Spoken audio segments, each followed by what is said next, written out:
like to say thank you for partaking with us. It's very difficult. But Joyce.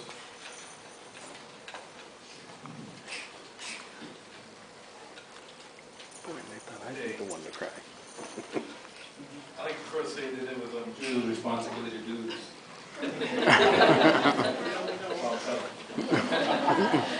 And that's my Papi job. said he would be fine. I had one of the honorable privileges of talking to Papi before he passed.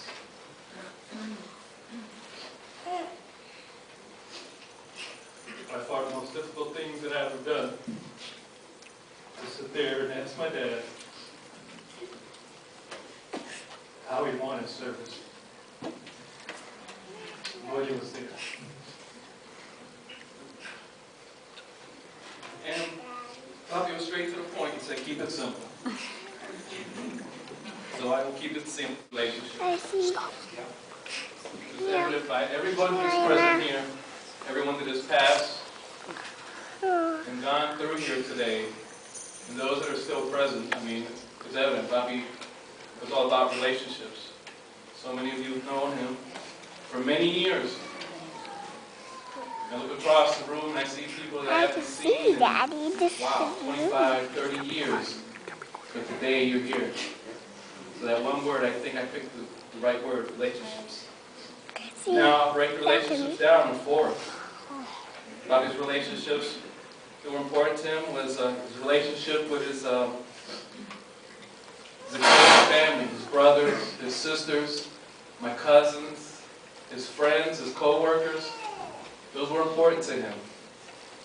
One of the things that I noticed when I was away for 4 years to the Navy, and when I came back, I saw this.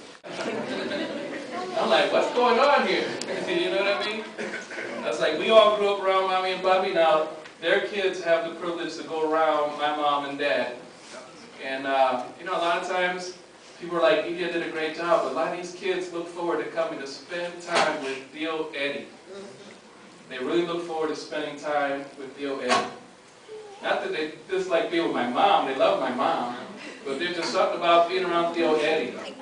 You know, I don't know, maybe when the tickling them and joking with them and just taking things from them and just acting like a dad or a Theo would act with their own kids, with their own, you know, grandkids, with their own nephews and nieces.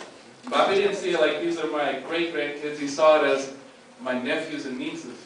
And he continued to just pick with them just like they did. And they look forward to coming. They look forward to coming back. Now a lot of those kids are grown up. They're graduating from high school. So to Papi, his extended relationship, his extended family was very important to him. The second relationship that was very important to him was his relationship with his immediate family. Kenny, Maggie, Jujo, my brother Ricky, me, and all those that are an extension of us, our wives, our kids. That was very important to him. This time of year, Papi was looking forward to the summertime because he knew this was time he get to get in there and be with his grandkids, go hit some crooked balls with Winnie on the golf course. As a matter of fact, the last great word of wisdom he gave to Winnie is next time he got on the golf course was hit it forward and not back. I saw so many people go through Papi's bedside. I'm like, man, he gave him some deep words. Winnie, it's your turn. He's like, Winnie. So he took a deep breath. Next time you're on the golf course, hit that ball forward and not back. I'm like, wow. That's deep. That's deep. But that meant a lot to Papi, to spend time with his sons and his daughter, the grandkids. He was looking forward to Maggie moving back so he could spend time with his twin grandsons and little Mixie and her buns, hamburger buns, and the little baby. Those are things that really meant a lot to Papi, his immediate family. We meant the world to him. He spent most of his conversation talking about one of us. If anyone knew Papi, you knew that at some point, if you meant to ask, how's Jujo, how's Kenny, how's Joey, how's Maggie, how's any one of his kids, and the conversation would just start and it would last for eternity. That meant a lot to Papi. The third relationship that was very important to my dad was his relationship with his wife, my mom.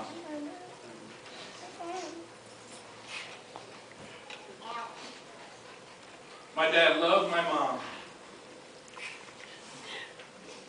He loved my mom with all his heart. He still loves her, like Dad said. I can remember my aunt, Titi Lala, taking my wife and telling my wife, she's like, you're lucky, you got one of my brother's sons. Why? Because Papi was a flirt. Papi loved his wife. He married her. When he made his vows to her, he lived them out before us. And I thank God, because now my wife's got to be tortured because of that. I now treat my wife the way my dad treated my mom in front of me. I hug my wife. I hold my wife. I tell my wife I love her.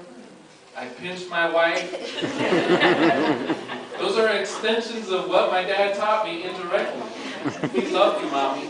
To the last minute, at his bedside, Mommy was giving him kisses. He's like, slow down, baby. One at a time. One at a time. You gotta catch get oxygen. He needed it, even at the very last moment. That was important to him, his relationship with his wife, his love for his wife. So I thank God for that relationship. But ultimately, his most important relationship was his relationship with God through his Son, Jesus Christ. Amen. And those of you that got to pass by Papi's bedside, you heard a word of comfort from my dad. I see ministers come to Papi's bedside to console him, and they leave weeping because he had a word of encouragement for them, encouraging them. Nephews and nieces that maybe are grandsons, granddaughters, just family members, and maybe their life is not right with God. And he would tell them at the last moment, the most important thing is your soul. Amen. So even with oxygen and struggling with breathing, his most important relationship was his relationship with God through his Son, Jesus Christ. Many of you have come through the house and have spent time at the kitchen table. Papi loved having people around the kitchen table. He loved to feed you. Loved to spend time with people, giving them some coffee, giving them dessert, giving them a word of advice. But what little you might know is that was Papi's prayer altar. Papi would get up every morning, early in the morning, before any of us knew, and would go downstairs and would break bread with himself and his Maker. Open the scriptures, get the word into him, and that's where his whistle would start. Those of you that do Papi, that's where his whistle would start. Yep. At that very table. That table not only served food, it served as his altar. Yes. So I thank God that my dad was faithful. And we would only know this if he snuck down early enough. He probably got up early. So unless he was up early, like going downstairs for some reason, you wouldn't know. But that very table where we served food, he broke bread with you, was the place that he broke bread with his Maker every single day. So I thank God for that relationship, the most important relationship. And I thank God that not only did he, wasn't just one that he kept to himself, it's one that he shared with me, he shared it with Jujo, he shared it with Maggie, he shared it with Kenny, and he shared it with Ricky. It was that important to him. It was that important to him. And then when we brought our grandsons and granddaughters to him, guess what he did? He continued to share it with them. So I thank God for my dad being a person of relationships. I kept it as simple as I could keep it. I heard you laugh. I'm sure Papi would like to have heard you laugh. That's just how Papi was. He was a jokester. So I thank God, and Julio, thank you for giving me this your responsibility.